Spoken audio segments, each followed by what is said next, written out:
Mesdames et messieurs, bonsoir. Cette chaire s'inscrit pour nous pleinement dans la nouvelle stratégie de prévention auprès des jeunes que le gouvernement français va engager avec l'adoption prochaine du plan national de mobilisation contre les addictions.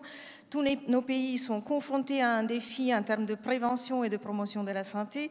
En France, les niveaux de consommation de produits psychoactifs restent élevés dans la population générale parce que chaque année, 73 000 décès sont attribuables au tabac, 49 000 à l'alcool et environ 1 600 aux drogues illicites. Même si nous observons des résultats encourageants, et notamment la baisse d'1 million du nombre de fumeurs et la diminution de la plupart des consommations à l'âge de 17 ans, les niveaux de consommation restent élevés, notamment parmi les jeunes. La priorité de notre action sera donc tournée vers les enfants et les adolescents, ainsi que leur entourage, parce qu'à ces âges, le cerveau est particulièrement sensible aux effets délétères des substances psychoactives.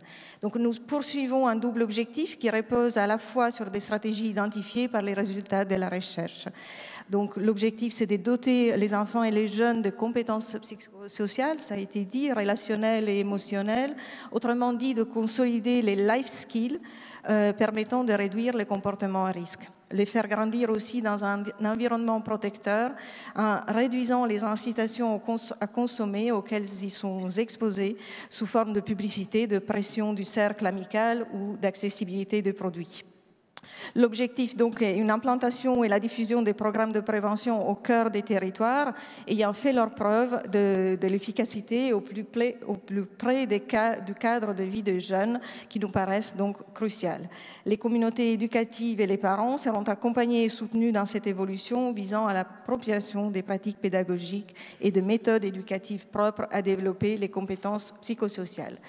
C'est la raison de notre étroite collaboration, évidemment, avec les ministères de la Solidarité et de la Santé et celui de l'Éducation nationale. Et la coopération entre les personnels de santé et d'éducation nous semble effectivement une nécessité. La chaire UNESCO sera dès lors un appui précieux afin de parvenir à des programmes coordonnés et efficaces.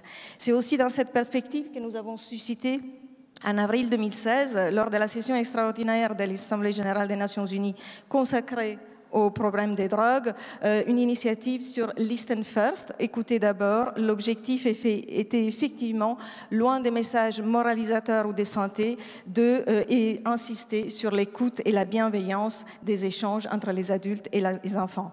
Belle vie à la chaire UNESCO.